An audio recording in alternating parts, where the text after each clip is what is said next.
All right, Will Thompson. It's good to see you, man. Davis. We've been connected for a bit now, so dating back to our college years, and we won't tell the audience how long ago that was, but we've been acquainted, and it's just recently that you got into the home services space, which piqued my interest in learning more, obviously on the professional side of what you're doing. So thank you for joining. If you want to give the audience kind of a quick intro of who you are, what you're doing, that'd be great. Sure. So Will Thompson, and as Davis mentioned, we do go back. It's been over a decade now, which is kind of hard to believe. But my background was in operations and finance, and still working for that business, but started to sort of look around and see what else was out there, and just kind of actually what piqued my interest was how could I broaden, I guess, my investment portfolio, whatever you want to call it, and sort of just kicked it a little bit, but had a very good buddy who's an acquaintance of mine, and we share clients who's CPAs, so we've worked together for quite some time on many clients. He helped that were my wealth management clients, and both sort of had a appreciation for the trades. Saw worked with clients that we saw some of the successes. We saw some of the challenge they had, but also saw some of the successes that a lot of really well run home services or any other type of trades business were doing. And I think for both of us, we wanted to expand our horizon and sort of see what else was out there. So after talking about it for probably about a year, I called him up and I said, "Hey, do you want to do this? I think now if we're going to do this, let's do this now. Now's kind of the time." Um, and some people get into business with friends, other people don't.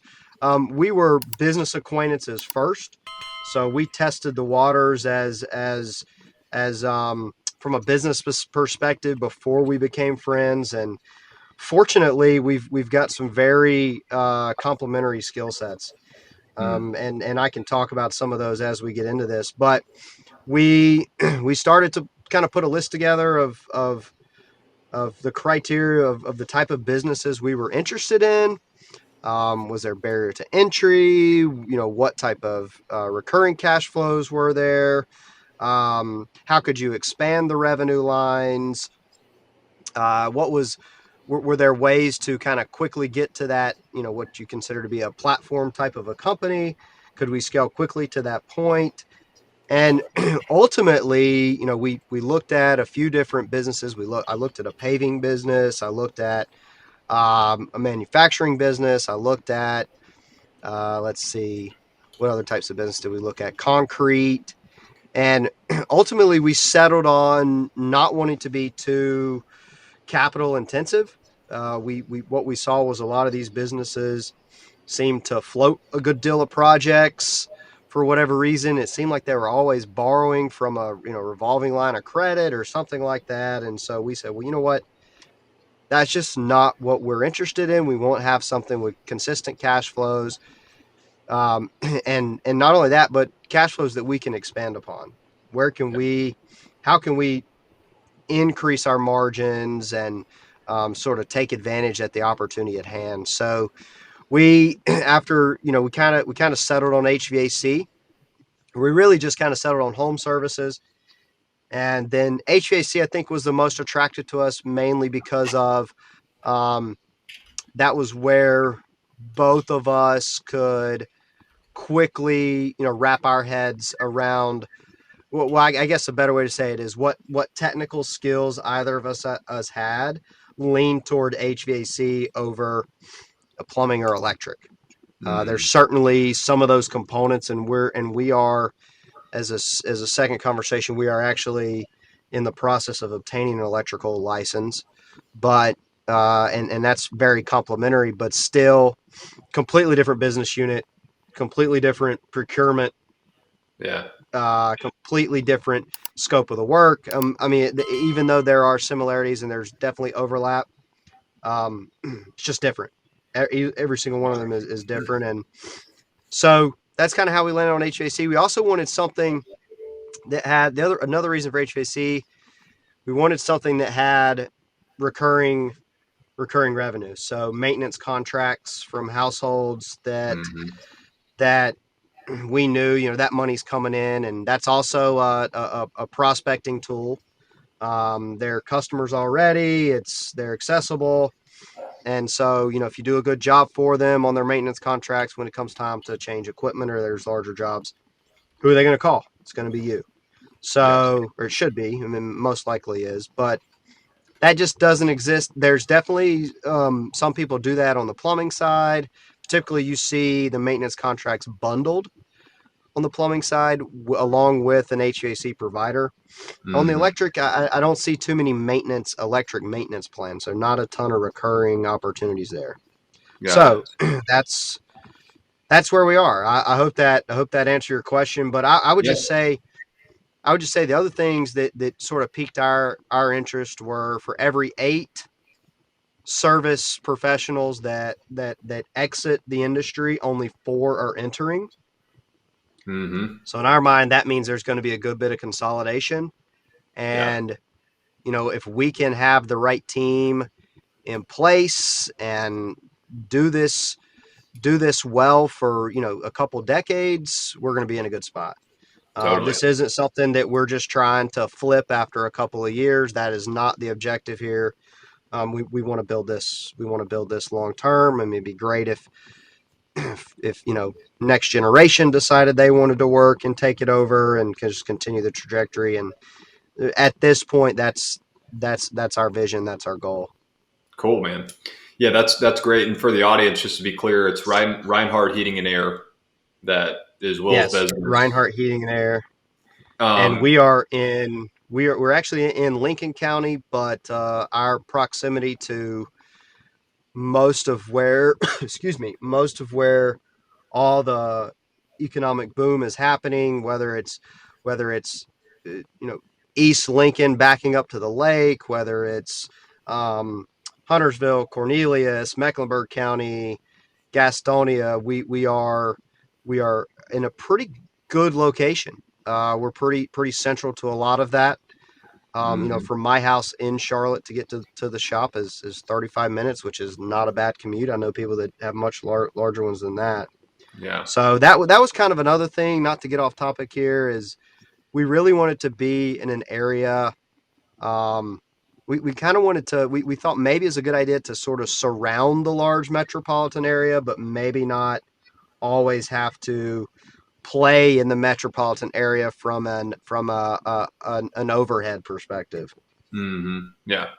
Makes sense. I think, and we talked about this a few weeks back, Will, but in today's world, I think that especially with everything that's available online, there's a huge, I don't know what to call it, a boom, a push, an interest in the baby boomer generation and what they have their hands on, what they've built for the last 20 or 30 years, whatever that trade is, whatever that business is, and them moving out of it, retiring, unfortunately, maybe not being on earth anymore, and their business needs to go somewhere.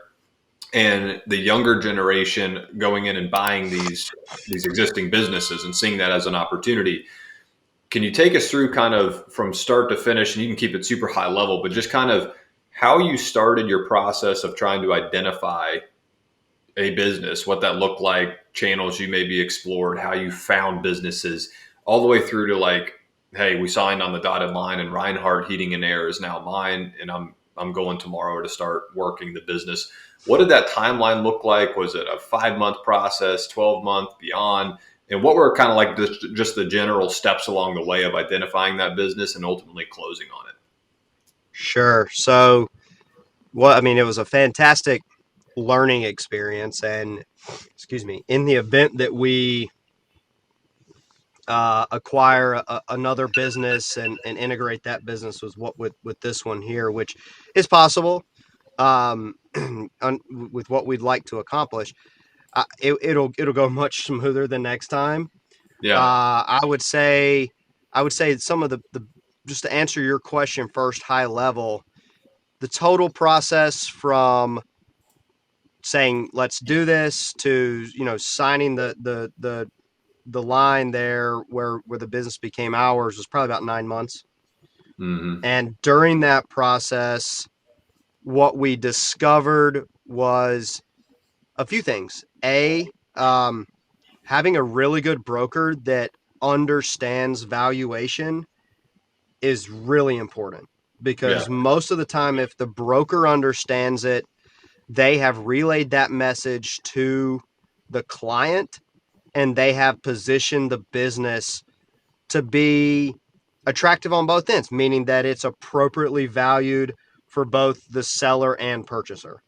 Right. I think a lot of times, if there was any advice I would provide to people just starting this, is I would say kind of keep your antennas up on when you are looking at businesses. Make sure it would definitely not hurt to, especially if you're not experienced with running some type of a cash flow analysis and understanding what you're looking at, and um, licensing and reps and warranties and all that stuff, is it would hurt to to find a very dependable business broker. And we certainly did that. And the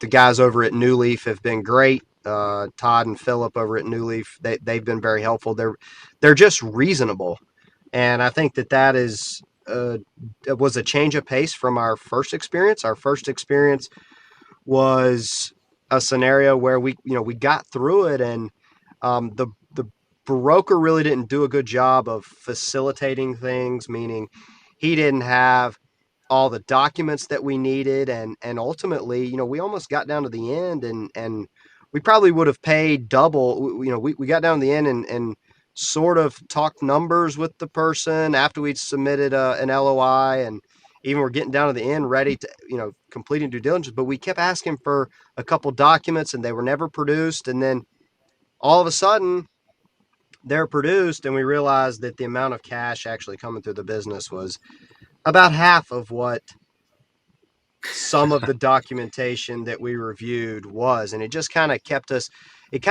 from really getting there. And we had a conversation with the owner, and I said, man, I can't pay you this much. Here's what this business is worth.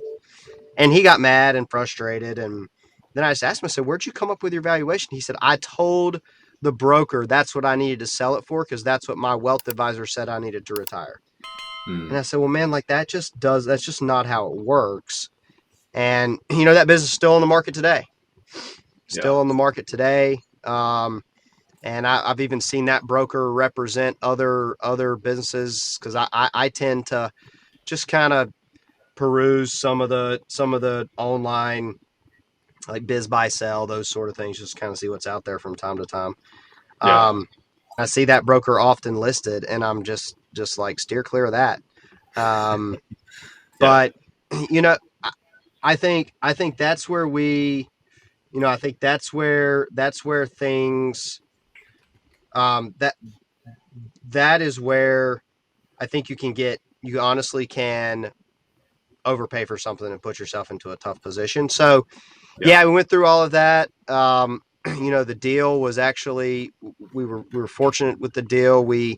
Um, we were able to get a little creative with the deal, which I think always helps to make sure that the owner was able to get the amount of money they were hoping for, and do it in a tax efficient way, and structure it a little bit differently. And the owner was nice enough to agree to owner financing the building that the business is located in. But in addition to that, on the same property is a 48 unit storage facility that we purchased as part of the deal. So not a Nice. lot of those just hanging around.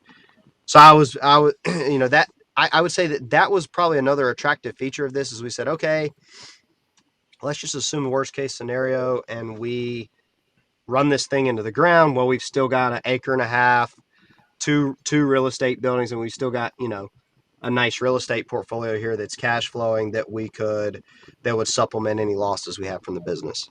It may take more time, but we'd be able to build it back up at some point. What's been the most surprising aspect of this business, Will? Whether that's the people involved that you step in day one, and now everybody's got a new boss, and whoever else you brought along with it, right? What was that Sure. reception like? What was it like? I know you and I chatted about like systems and stuff you've put in place that they likely didn't have before.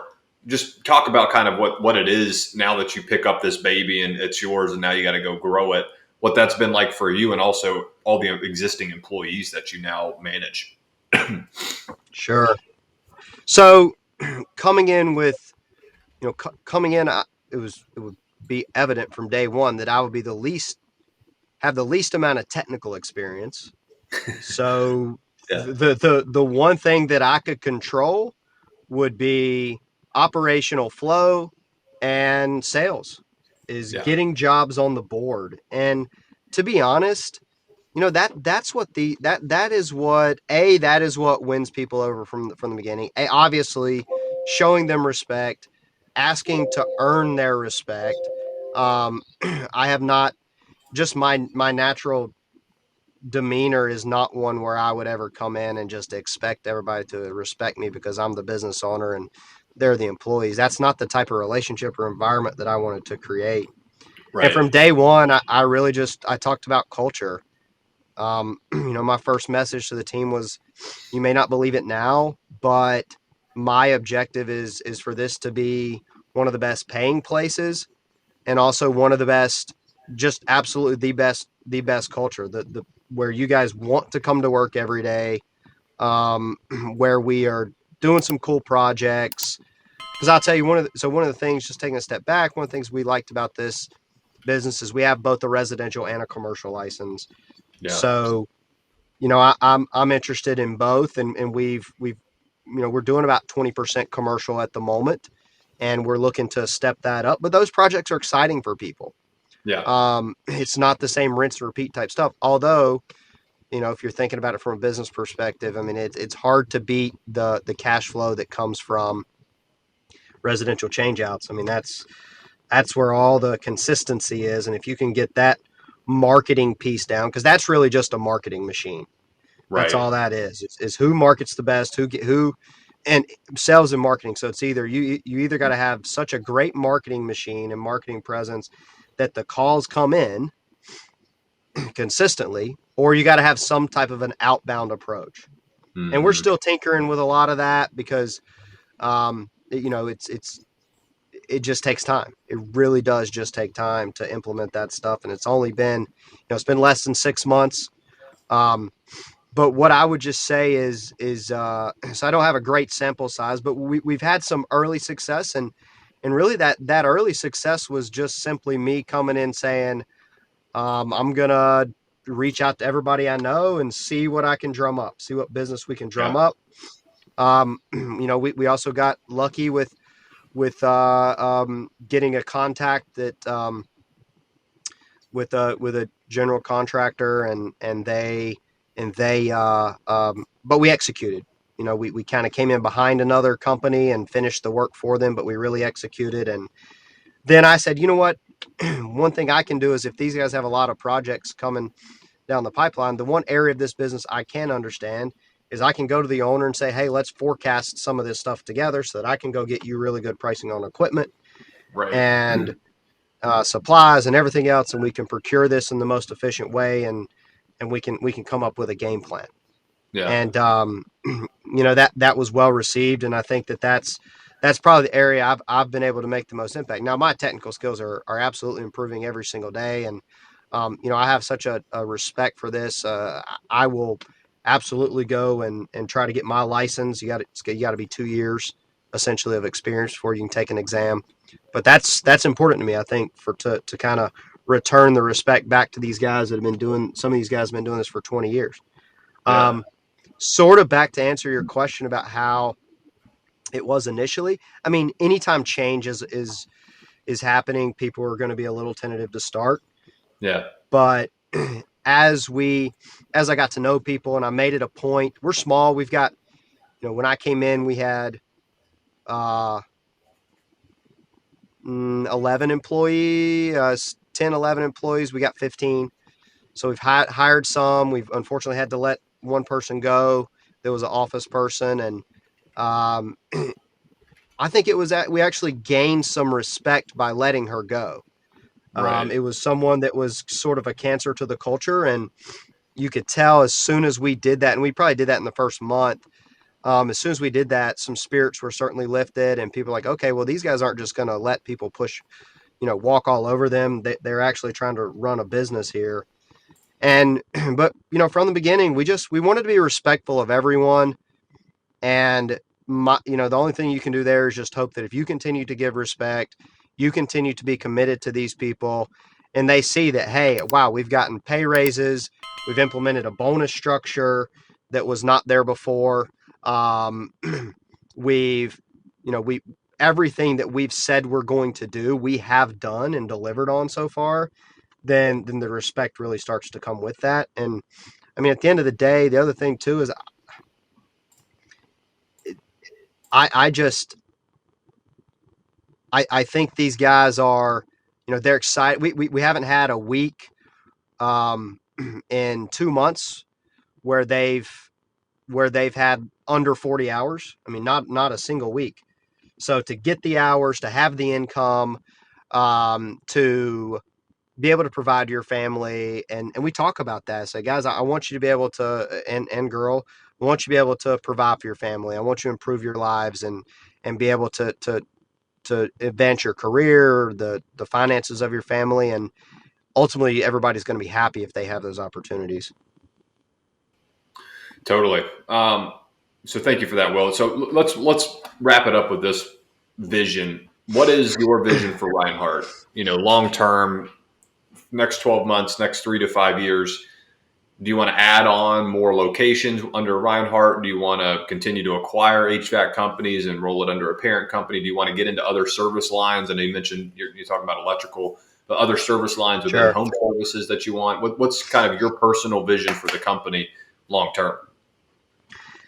Yeah. So long term, and I'm sure that it will shift over time, but yeah, long term, we would we would like to continue to grow, and we would like to actually have the opportunity to kind of really truly build out different departments. So, for example, I'd like to have a commercial department. I'd like to have a residential department. I'd like to have, at some point, we'd like to add electrical and plumbing, as long as we can find the right people and make it a profitable business line.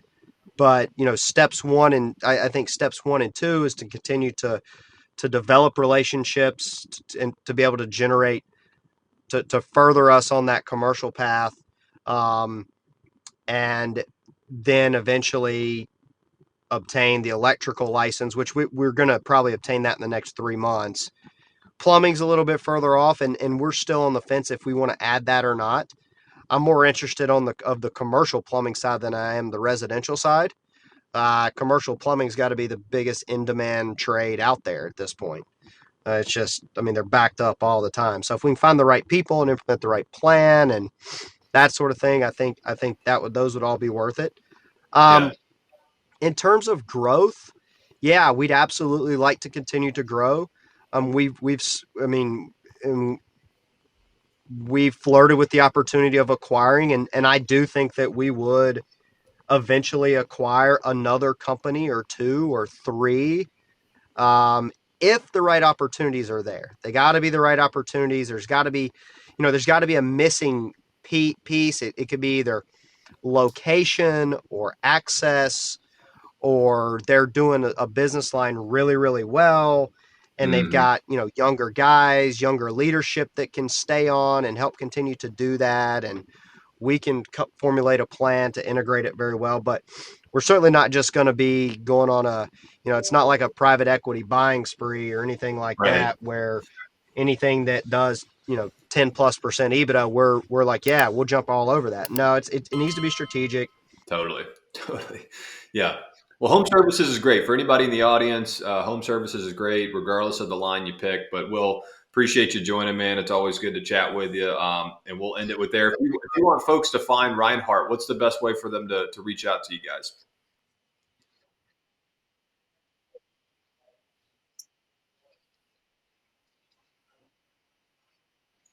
Perfect. We'll make sure to get everything linked so it's easy to find. Well, Will, again, man, appreciate it. We'll let you get back to your day, service and customers out there. You do your thing. All right, man.